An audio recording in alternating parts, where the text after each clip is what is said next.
Bueno, nos metemos ahora sí en uno de los temas principales que tenemos en el día de hoy para todos ustedes. Abrimos el consultorio 11 30 25 57 64, nuestro número de WhatsApp. Ustedes saben que todos los lunes tenemos el consultorio con Pablo Melicchio, pero además como disparador vamos a utilizar una de las entrevistas que le hicieron a De la Roca. ¿Lo escuchamos qué fue lo que dijo? Porque habla de algo muy interesante. Para prestar atención, mira. I left school. The interesting thing at that time is I didn't know what mental health was. I didn't know what depression was. I just knew I didn't want to be there. I went through it again when I got a divorce, but knew what it was at that time. And luckily at that time, I had some friends who I could lean on. Say, hey, you know, I'm feeling a little wobbly now. I got a little struggle happening. The saving grace for me has really been my daughters, the three of them, and being a girl dad. Right. That's been the saving grace, because you look at them and you realize, well, I mean, really, this is what it's all about.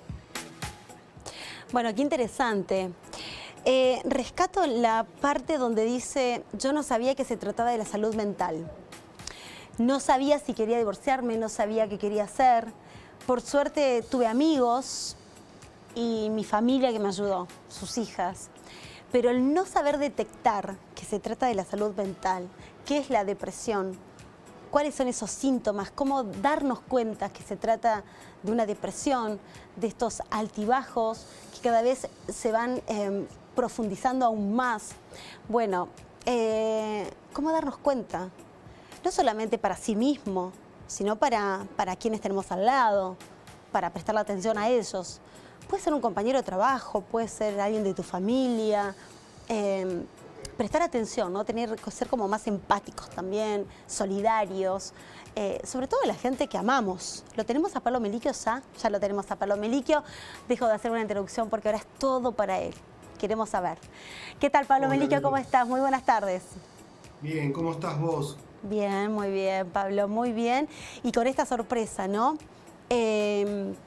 Usando como disparador lo de un actor tan reconocido, decir que no sabía que se trataba de la salud mental, no lo supo detectar, no supo darse cuenta, hasta que sí lo hizo y su familia lo ayudó. Pero esa es la pregunta, ¿cómo darnos cuenta que estamos pasando por un periodo de depresión? Sí, celebremos el testimonio de Dwayne Johnson como de otras figuras que salen a hablar acerca de la salud mental, porque a partir de que visibilizan sus problemáticas, invitan a la toma de conciencia de la importancia del cuidado de la salud mental, la salud emocional, y más que nada, en este caso, un hombre que ha sido reconocido por su machismo, por su fuerza física, claro, por sobre todas las cosas, por responder inicialmente al prototipo del hombre, del macho, que no tiene que mostrar sensibilidad, que no puede quebrar emocionalmente, y en el fondo, como todo ser humano, sufre lo que sufrimos todos, todas. Somos frágiles, somos vulnerables y sufrimos, y ese sufrimiento inherente al hecho de ser humanos, tenemos un sufrimiento que a veces es pequeño y lo dejamos pasar y después se torna en algo mucho más complejo. Así que en ese sentido invitamos a la toma de conciencia, del registro que tenemos que tener acerca de los pequeños signos que da el campo mental, como a veces el campo físico, ¿no? Prestar atención a los pequeños síntomas o signos que nos ofrece Pablo, el psiquismo. Pablo, últimamente, bueno, los chicos también, el tema de la depresión no tiene que ver con una cuestión de edad. Porque en los chicos también sucede, ¿no? Entran en un pozo depresivo, si se quiere, por situaciones que atraviesan en el colegio, con esto del bullying y demás. Pero digo, a la hora de detectar la depresión, ¿es más común detectarlo o es más fácil en los niños o en los adultos? ¿O simplemente es lo mismo y prestamos atención?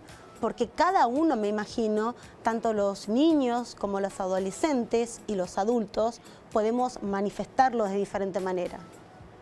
Y hay que tener mucho cuidado con el diagnóstico. Muchas veces se abusa de la etiqueta de depresivo cuando en realidad es un poco de angustia. Yo diría algo que tiene que ver con el vacío existencial, el sinsentido. Es muy común, sobre todo en la adolescencia. En las niñeces es poco frecuente este tipo de sintomatologías, pero en adolescentes y adultos aparecen los primeros signos de angustias un poco más incrementadas, un bajón, falta de sentido, desmotivación, dificultades para conectarse con las actividades de la vida cotidiana. Empiezan como una seguidilla de algunos síntomas donde rápidamente algunos profesionales diagnostican con cuadros depresivos, y detrás del diagnóstico el tratamiento suele ser con fármacos, y después se pone como mucho más complejo porque la persona queda etiquetada en ese lugar y después es muy difícil salir justamente de esa etiqueta. Entonces diría que a veces no son cuadros depresivos, sino que tienen que ver con manifestaciones sintomáticas de una persona que está en crisis con su vida. Entonces hay que detectar a tiempo, hay que trabajar con esas primeras apariciones sintomáticas e ir desarmándola para que no se estabilice después en un cuadro patológico mental, ¿no, Vero? Sí, Pablo, mira, te voy a llevar a otro plano, pero también vamos a volver al mismo punto que tiene que ver con la sociedad en sí. Sí. Hoy estamos atravesando en nuestro país una situación difícil económicamente, que eso también te puede llevar a empezar a sentirte mal. Pero digo, estadísticamente, ¿se puede sacar una conclusión de lo que ha pasado? Digo, te llevo a otro terreno que es más político, pero te traigo otra vez al mismo punto.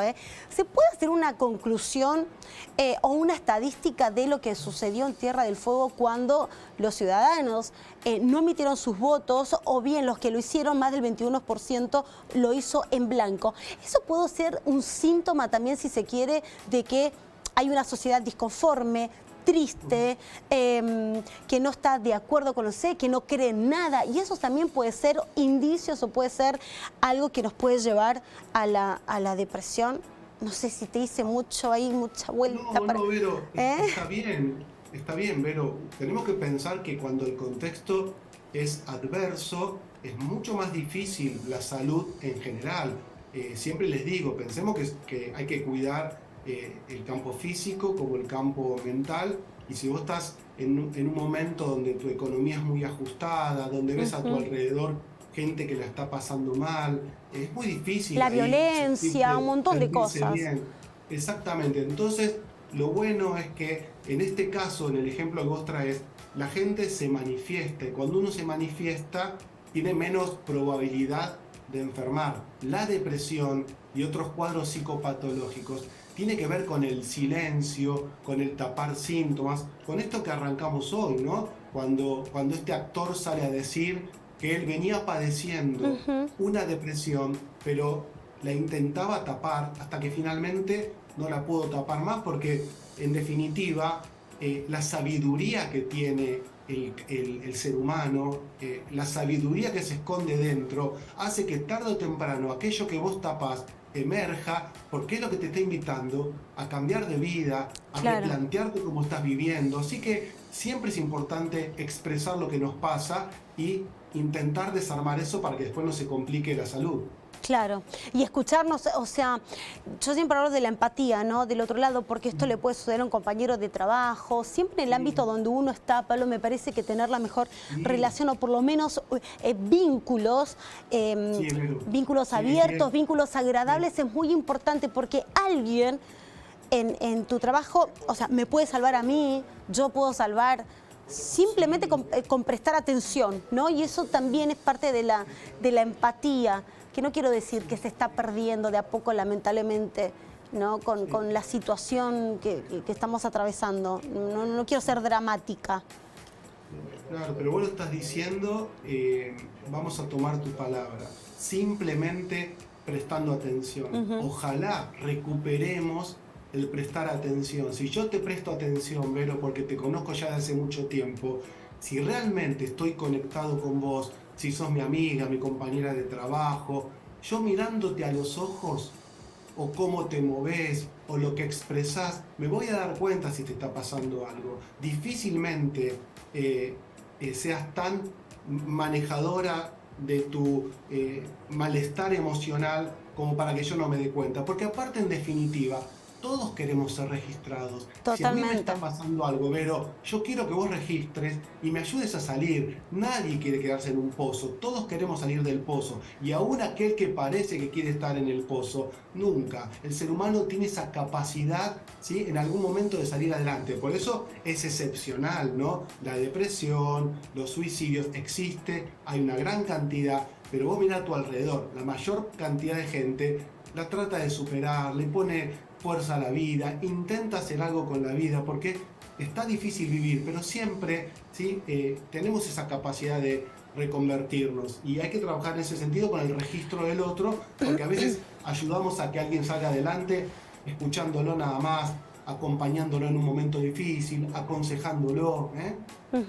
Pablo, la salud mental puede ser tratada de otra manera, sí llevarte, o sea, a lo que es, a lo medicinal, ¿no? Pero digo, porque muchos creen que por ahí la depresión, no, está bajoneado nada más, y como que se minimiza, ¿no? Hay que prestarle más atención. Por eso digo que más allá de la terapia que uno puede hacer con Pablo Melicchio en su consultorio, con otros especialistas también en la materia, pero digo, ¿hay alguna forma también de poder abordar que la salud mental, que la depresión es una problemática que hay que prestarle mucha más atención? Sí, primero no banalizar la salud mental, claro. Porque lo que siempre decimos, que nos enseñan desde que nacemos a cuidar el cuerpo en el mejor de los casos, pero no nos enseñan, ¿sí?, a cuidar el campo emocional, el campo psicológico. Siempre digo, así como se limpia el cuerpo, hay que limpiar el campo mental también, hay que cuidarlo, hay que prestarle atención. Entonces, primero, no banalizar la importancia que tiene el campo emocional y psicológico. Y después, cuando aparecen esos síntomas, que realmente sea bien diagnosticado por un profesional de la salud mental. Sí. Por supuesto que si es solo un bajón, algo, una suerte de pequeñas angustias o ansiedades, a veces hablando con una amiga, con un amigo, con alguien que te registre, con alguien que te valore, con alguien que te contenga, te podés reconectar con la vida. Pero otras veces amerita una intervención profesional para que eso después no se complique. Claro, claro. Pablo, ya para ir cerrando, porque me imagino que vos en tu consultorio tenés muchas personas que van y que vos atendés, para hacer un promedio, ¿no? Y entender un poco lo que sucede o cuáles son esos motivos que llevan a una persona a tener que tomar la decisión, y que no está mal, de hacer terapia por diferentes motivos, pero en tu consultorio, porque vos escribís muchos libros, porque sabés lo que le sucede a la sociedad, por supuesto, pero para hacer un análisis hoy, ¿de qué edades estamos hablando? ¿Quiénes son los más, las personas que más golpean las puertas? ¿De qué rango etario estamos hablando? Que golpean las puertas en tu consultorio, ¿no? Sí, yo creo que está cambiando mucho. Antes, digamos, por ejemplo, adolescentes solo venían porque los mandaban de las escuelas o los padres. Hoy muchos adolescentes son realmente los que piden empezar una terapia porque se dan cuenta que les está pasando algo, tienen mucho registro de la salud mental. Por suerte son generaciones que empiezan a detenerse a pensar y ser críticos con su familia y con la sociedad. Y después aparece mucha gente de edad media, que a los 40, 50 años se da cuenta que venía viviendo mal, que viene viviendo mal, que viene tapando cosas que le está pasando. Está cambiando mucho la población que consulta al psicólogo, pero me parece que lo importante es, así como se suele hacer un chequeo con un médico para ver si estamos bien, hacer análisis de sangre, lo mismo hay que pasar por un consultorio de un psicólogo. Nunca va a estar de más. Siempre que vos te sientes a hacer una terapia y un trabajo interior, vas a salir con una ganancia, porque vas a conocerte un poco más y por lo menos vas a repensar cómo estás viviendo, si estás viviendo acorde a tu deseo o estás en un sistema digamos, atrapado o atrapada sin saber bien si lo que estás haciendo es acorde a lo que querés. Así que va cambiando mucho, y por suerte, y también gracias a estos espacios, Vero, no olvidemos que, y vos fíjate que en cuántos programas somos convocados los psicólogos, y en la pandemia, vos lo sabés muy bien, porque cuántas Más salidas todavía. tuvimos Así en es. los distintos canales, pero empezar a pensar que se enferma el cuerpo y se enferma el campo mental, mente, y hay claro. que cuidar ambas cuestiones. Todo. ¿eh? Pablo Melicchio, como siempre, es un verdadero placer hacer este consultorio con vos todos los lunes. Y vos sabés que me estaba acordando y lo vamos a dejar para el próximo lunes. Agéndalo, Pablo, porque yo por ahí me olvido. Y hablamos con la producción y decimos, vamos a tocar este tema, pero quedó algo muy pendiente porque me lo estuvieron consultando. ¿Cómo hacer para que los chicos tengan confianza, los adolescentes, a la hora de tomar la decisión de qué hacer con su futuro? ¿Te parece? No me olvido de eso. Dale, vamos a hablar de la vocación, ¿no? Exactamente. Y ayudarlos también a tomar la decisión, ¿no? Para que no se equivoquen. Lo dejamos para el próximo lunes, Pablo. Queda abierto el consultorio entonces. Te mandamos un beso enorme. Muchas gracias. Dale, un beso, Vero. Abrazo Ahí a todo el está, equipo. un abrazote. Pablo Melicchio en nuestro consultorio, 11:30.